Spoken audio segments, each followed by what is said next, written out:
Assalamualaikum warahmatullahi wabarakatuh. Selamat pagi, selamat sore, selamat siang, selamat malam bagi semua taruna-taruni Prodi Pengolahan Hasil Laut, Politeknik Kelautan dan Perikanan Jembrana. Oke, kali ini kita bertemu kembali di mata kuliah statistik, materi uji hipotesis statistik dan korelasi, khususnya menggunakan uji T. Oke. Jadi, sebelum kita masuk ke penjelasan dan analisis, perhitungan uji T, perlu diingat bahwa, eee, kapan Anda menggunakan uji T? Uji T digunakan ketika ragam populasi kalian, ragam populasi itu diasumsikan homogen. Oke, lalu data memiliki distribusi normal. Bagaimana kita tahu bahwa ragam kita itu homogen dan normal, maka perlu dilakukan uji normalitas. Ya, uji normalitas. Kalau menggunakan software, bisa langsung menggunakan uji normalitas, lalu kita lihat nanti nilai signifikansinya gimana, baru kita lakukan uji T.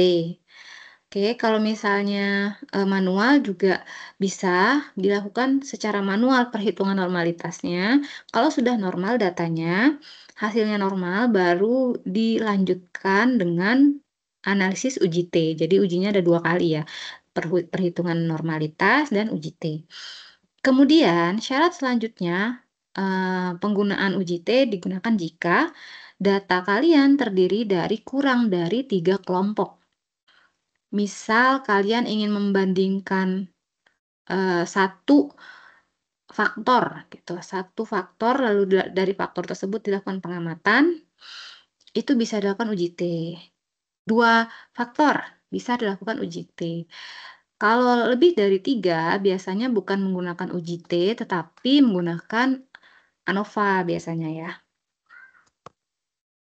Nah, kemudian jenis-jenis T-test tuh ada beberapa, jadi bukan cuma satu. T-test itu, uji garis besarnya, gitu. Ujinya ada berapa? Ujinya apa? Uji T-test, gitu. Nah, metodenya apa? Metode analisisnya ada 3 jenis. Pertama, one sample T-test, yang kedua independent T-test, dan yang ketiga paired sample T-test. Oke, one sample T-test sesuai dengan namanya. One sample T-test itu biasanya pengujiannya satu jenis, bukan ke satu sampel ya, lebih ke satu variasi perlakuan gitu.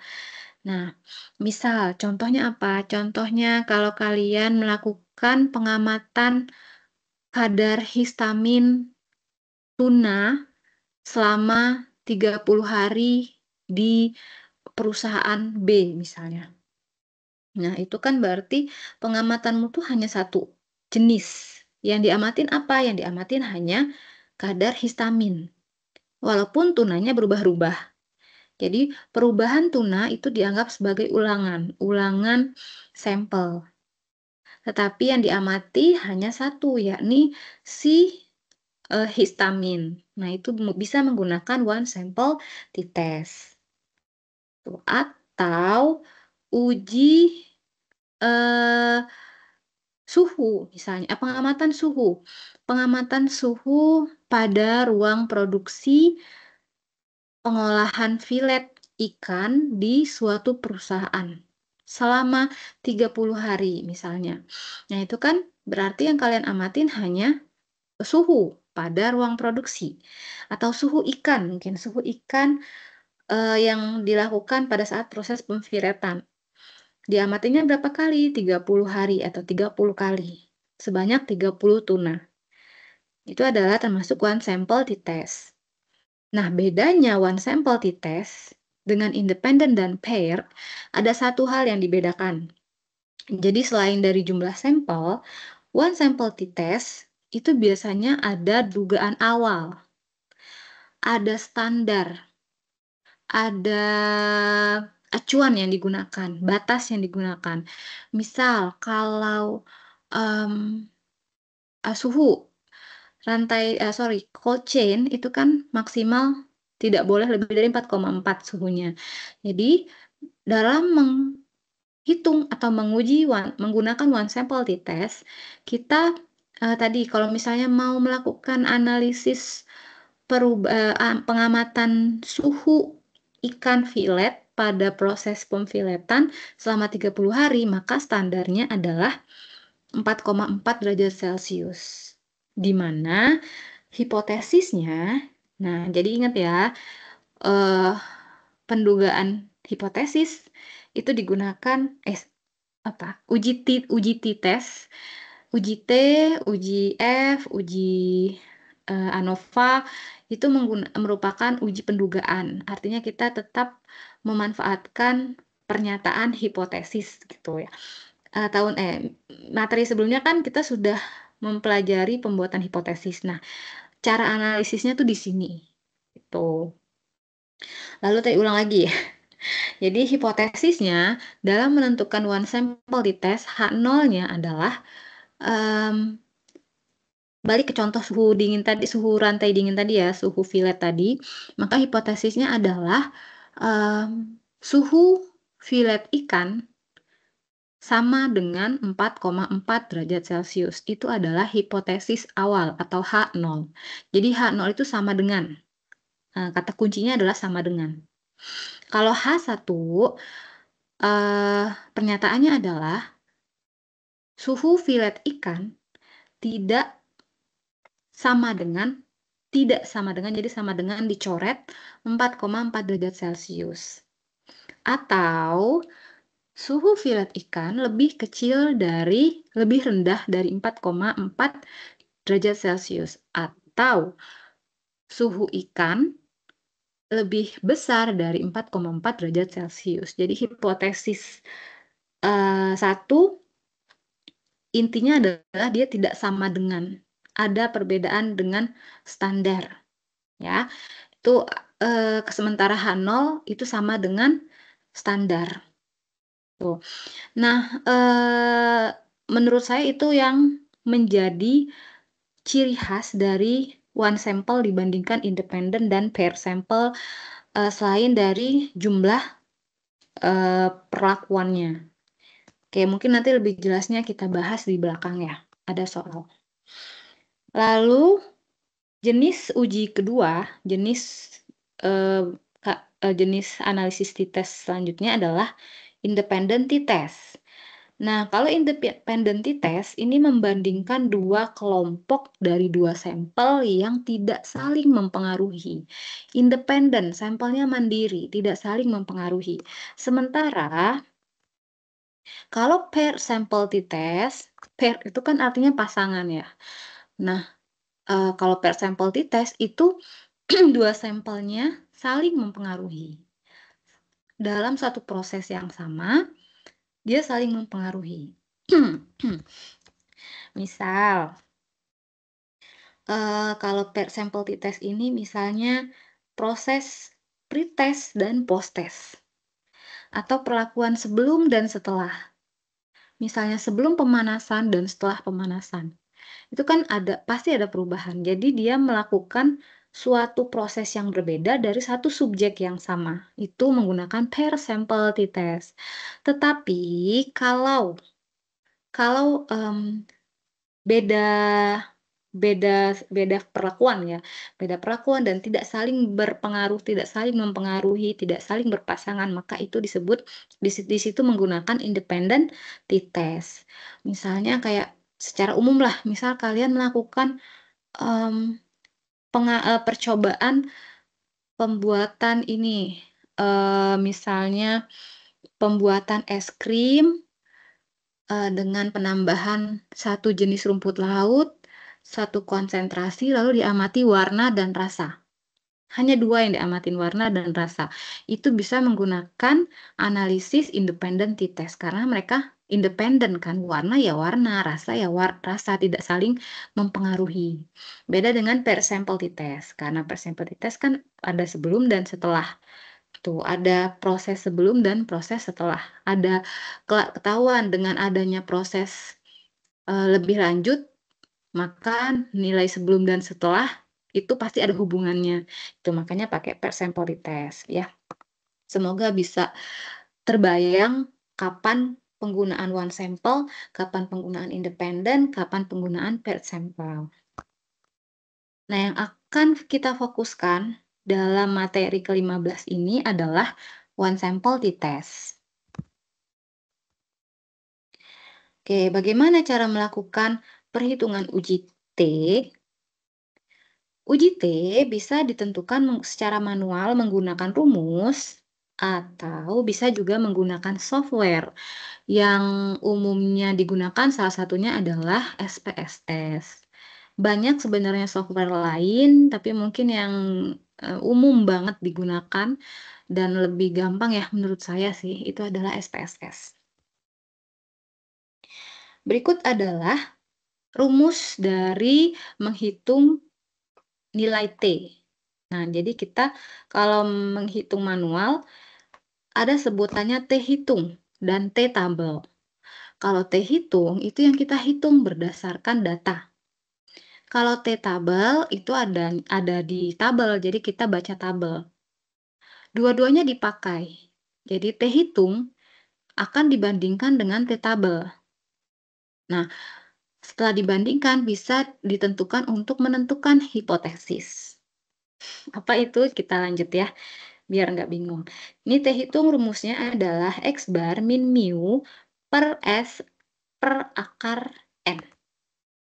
X bar itu apa? X bar adalah nilai rata-rata sampel. Mu adalah nilai uji. Nilai uji yang dugaan kita.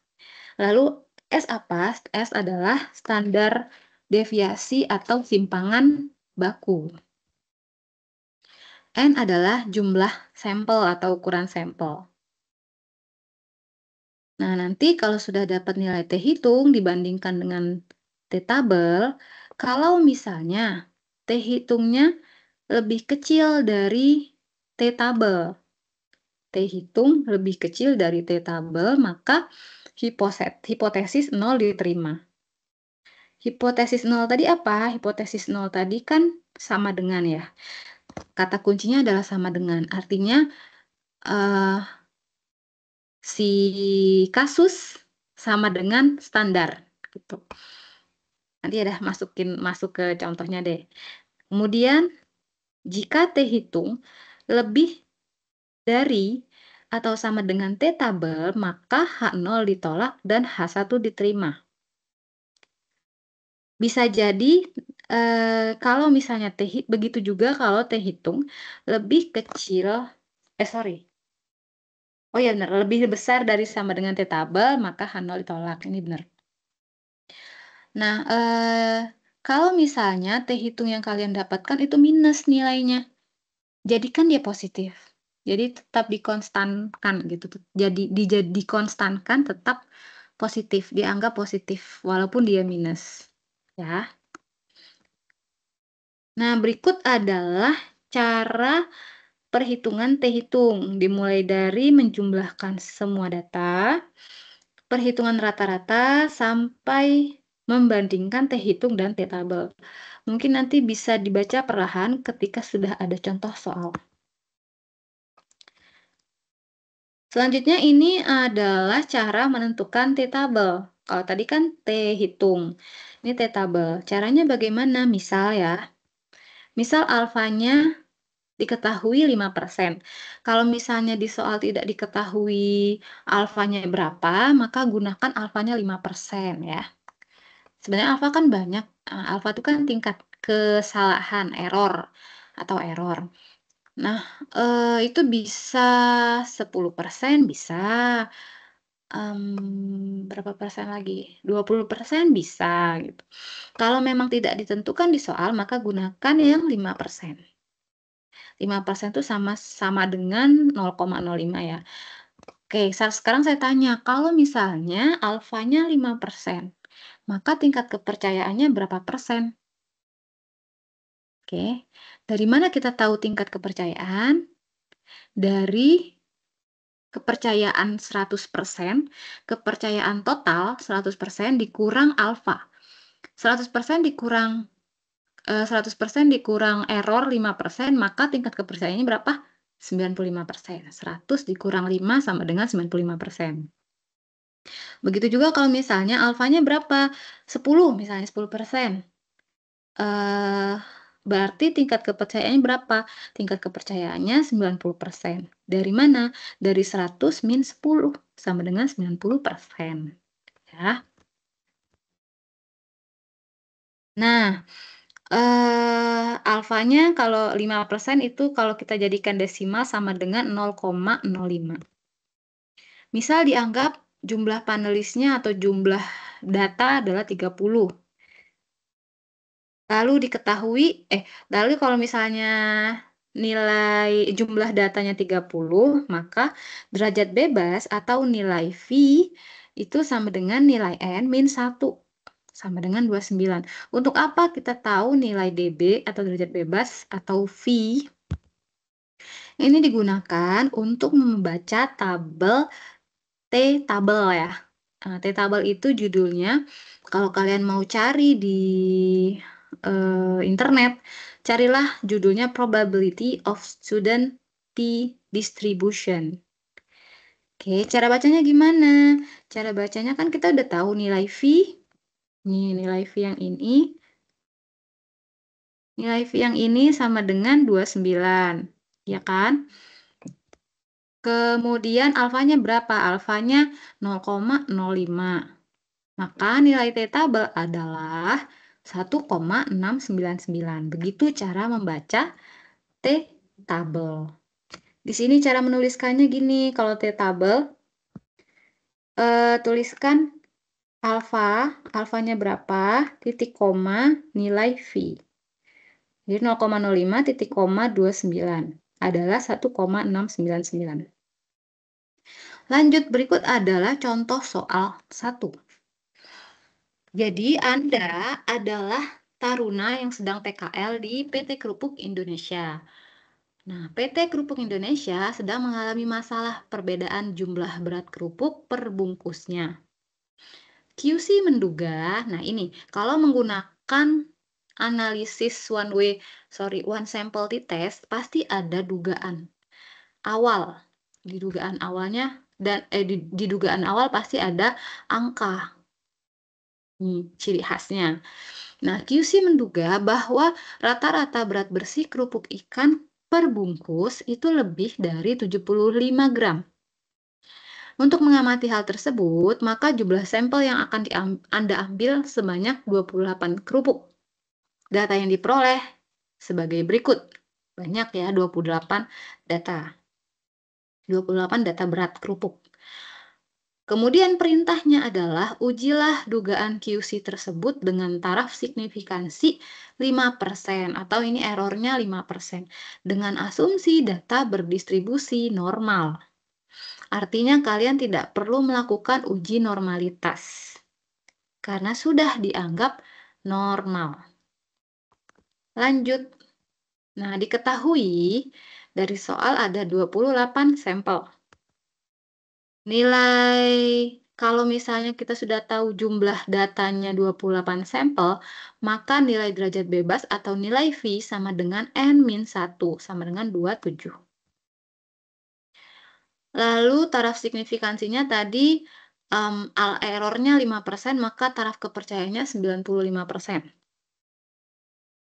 Nah, berikut adalah cara menuliskan H0-nya. Ini terlalu simpel. Jadi secara matematis mu sama dengan 75. Kalau kita tuliskan dalam kalimat, maka pernyataan H0 adalah berat kerupuk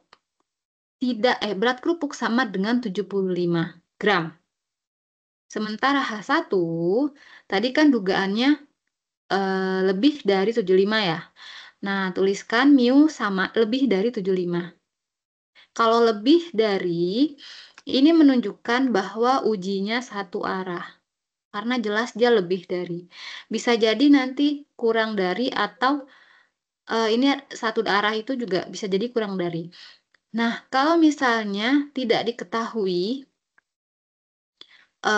tidak diketahui lebih besar atau lebih kecil, maka kalian bisa menggunakan nih, mu tidak sama dengan 75. Kalau misalnya di soal ternyata cuma ditulis standar yang digunakan adalah 75 gitu.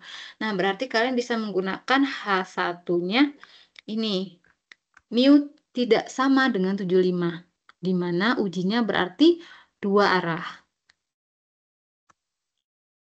Yang ditanya apa? Yang ditanya, apakah dugaannya si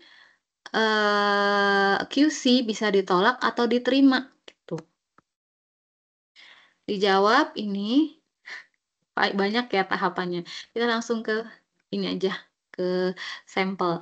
Nah, jadi ada 28 berat kerupuk, kalian tuliskan di sini, tuliskan berat yang sudah dituliskan di soal, lalu hitung jumlah data, rata-rata, dan simpangan baku. Lalu, kalau menggunakan manual hitungannya, saya rasa tidak perlu melakukan perhitungan X bar dan X bar pangkat 2. X min X bar dan X min X bar pangkat 2. Karena kalian sudah melakukan perhitungan di Excel, kalau pakai Excel. Kalau pakai manual, saya rasa mungkin wajib menghitung 2 data ini. Tuh. Nah, biar mempersingkat penjelasan, mungkin saya bisa langsung menggunakan Excel aja, cara menghitung jumlah data, rata-rata, dan simpangan baku. Tapi akan lebih baik kalau di catatan kalian harus dijelaskan bagaimana cara menghitung simpangan baku secara manual, yang sudah dijelaskan pada statistik di pertemuan awal ya. Oke, nah mungkin bentar. Saya akan memperlihatkan cara menghitung menggunakan Excel.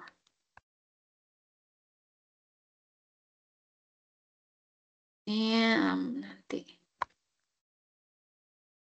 Nah, ini cara menggunakan Excel. Ini kan ada 3 data yang harus dicari. Jumlah data ini tuliskan sama dengan sum, lalu di drag datanya yang ingin dihitung. Oke, lalu rata-rata. Kalau rata-rata itu rumusnya average sama dengan average. Lalu di drag juga. Oh ya, kita pakainya desimal 3 angka di belakang koma. Lalu simpangan baku ini menggunakan STDEV, standar deviasi. Lalu di drag juga sama, tidak ada bedanya. Nah, berikut. Lalu nanti kalau mau menghitung X min X bar, tinggal 72 minus X bar. Nah, kalau ini kan nanti dikonstankan ya, maksudnya tetap di chart tersebut, tetap di kolom tersebut, maka tambahkan angka dolar di sini. Angka dolar di mana, Bu? Bentar.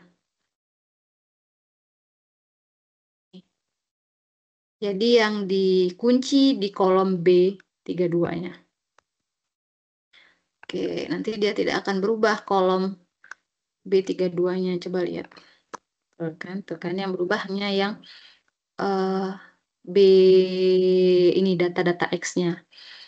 Oke, ini kan ada minus ya. Ingat, pastikan kalau ada data minus, kita konstankan. Jadi tetap dianggap positif. Kemudian, selanjutnya X min X bar yang dikuadratkan. Tinggal dikuadratkan aja.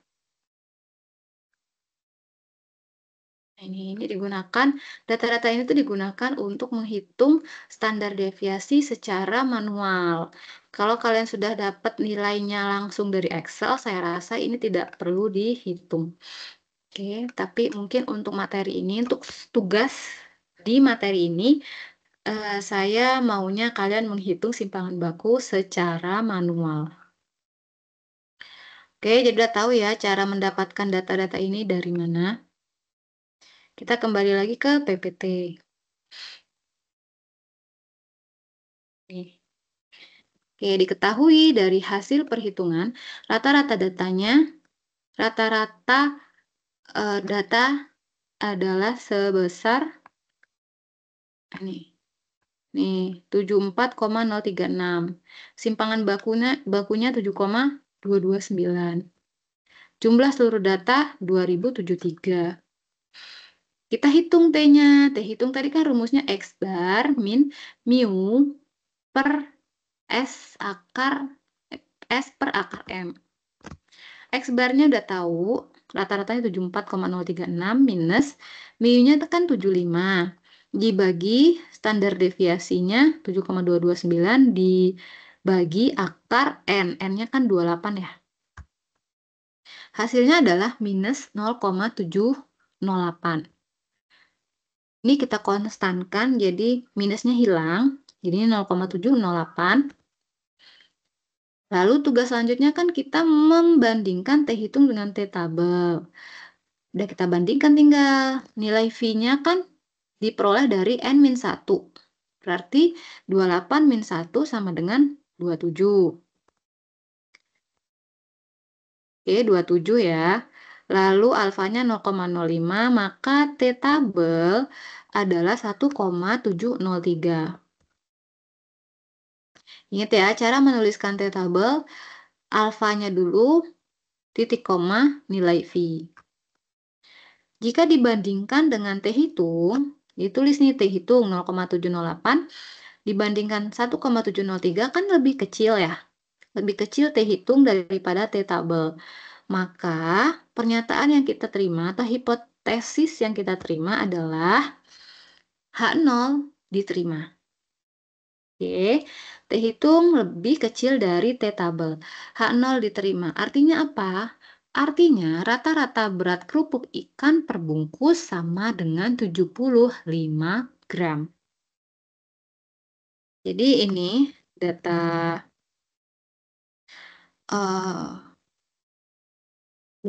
jauh banget. Sebentar. Nah, jauhan.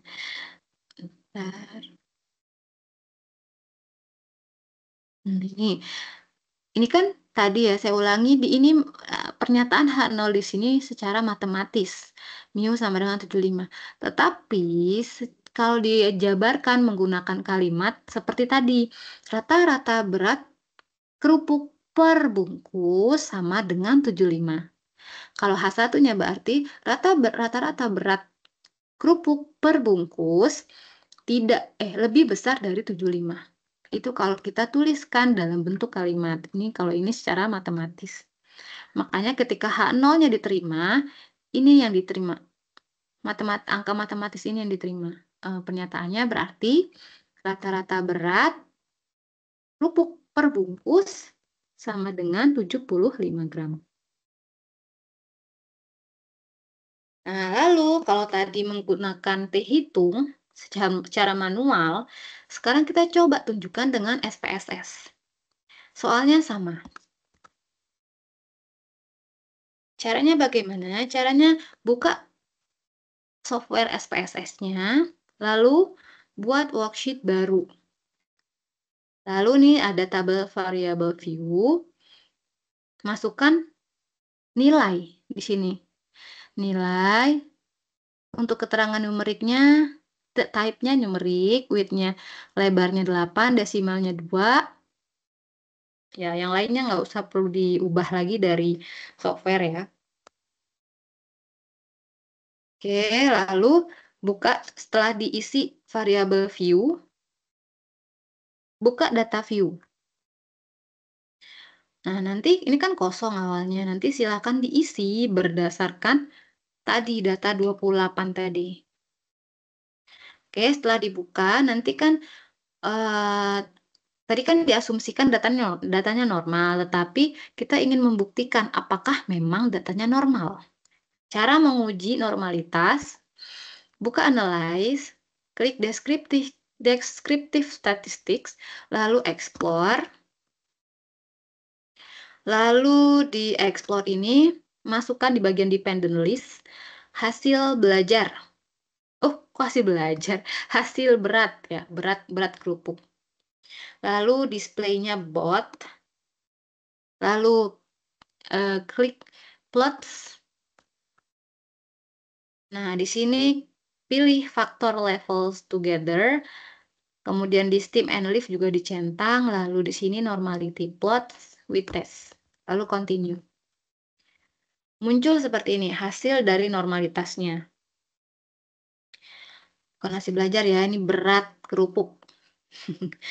Kemudian hasilnya ada signifikansinya 0,368. Oke, sementara ada dua jenis, ada Kolmogorov-Smirnov dan Shapiro-Wilk. Kolmogorov-Smirnov signifikansinya 0,2, Shapiro-Wilk 0,368. Nah, ini bisa dua-duanya, ini bisa kita bandingkan dengan T-tabel. Jadi kalau T hitung, perbandingannya dengan T-tabel. Tetapi kalau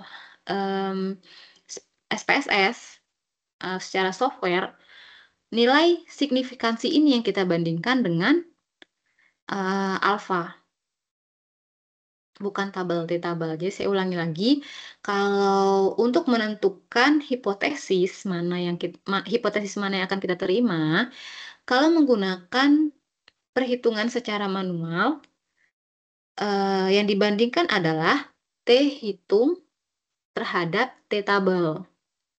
Tetapi kalau perhitungannya basicnya adalah menggunakan software, maka yang dibandingkan adalah nilai signifikansi dari nilai signifikansinya dengan alfa, gitu.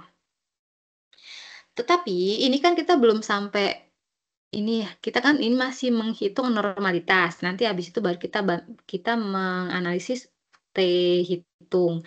Nah, yang ini baru normalitas. Tadi kan kita pengen tahu apakah memang data kita normal atau tidak.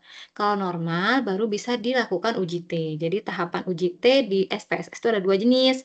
Ada uji normalitas dan uji T-nya. Tuh. Nah, ini kita baru uji normalitas. Kalau lebih dari 0,05, maka data berdistribusi normal. Kalau lebih kecil dari 0,05 signifikansinya, maka data tidak berdistribusi normal dan tidak bisa menggunakan uji T. Jadi ujinya ada uji lain. Nah, ternyata hasil menunjukkan nilai signifikansi dari metode Kolmogorov, Smirnov, dan Shapiro-Wilk itu lebih besar dari 0,05. Artinya data kita berdistribusi normal dan dapat diuji menggunakan uji T. Lanjut, berarti kita bisa pakai uji T. Ya, nih, kalau lebih dari 0,05 datanya berdistribusi normal, nilai signifikansinya lebih dari 0,05 datanya distribusinya normal. Kalau signifikansinya kurang dari 0,05 datanya tidak berdistribusi normal dan tidak bisa lanjut uji T. Karena bisa dilakukan uji T, maka kita analisis pakai uji T. Nah, sama dari data yang sama, klik analyze, lalu compare means, lalu one sample di tes. Nah, di sini ada test value-nya, ini standar atau dugaan atau acuan kita gitu. Ini beratnya masukin ke sini, tes value-nya kan 75. Ini adalah hasil output uji T menggunakan one sample di tes. Kita lihat signifikansinya. Nih, nilai signifikansinya adalah 0,535.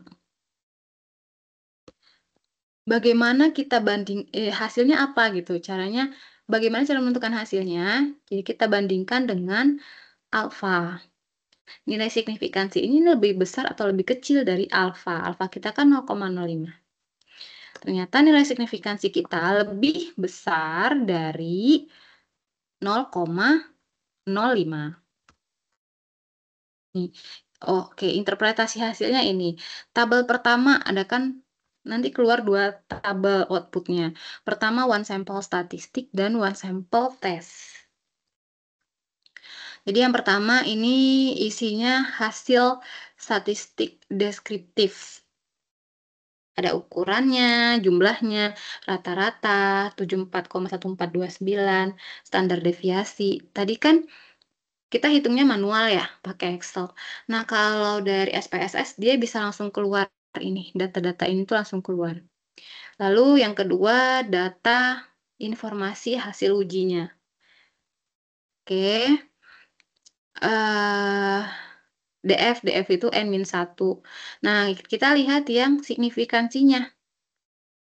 Nah, kalau nilai signifikansi lebih kecil dari alfa, maka kita tolak H0. Kalau lebih besar dari alfa, kita terima H0. Nah, berarti data ini kan nilai signifikansinya 0,535 lebih besar dari alfa, artinya H0 kita diterima. Maka pernyataannya adalah rata-rata berat kerupuk ikan per bungkus sama dengan 75 gram. Sama kan hasilnya dengan manual? Sama. Bedanya mungkin ini lebih simple gitu, lebih sederhana. Oke, terima kasih. Semoga materi ini bermanfaat bagi kalian semua. Semoga juga bisa memahami materi ini.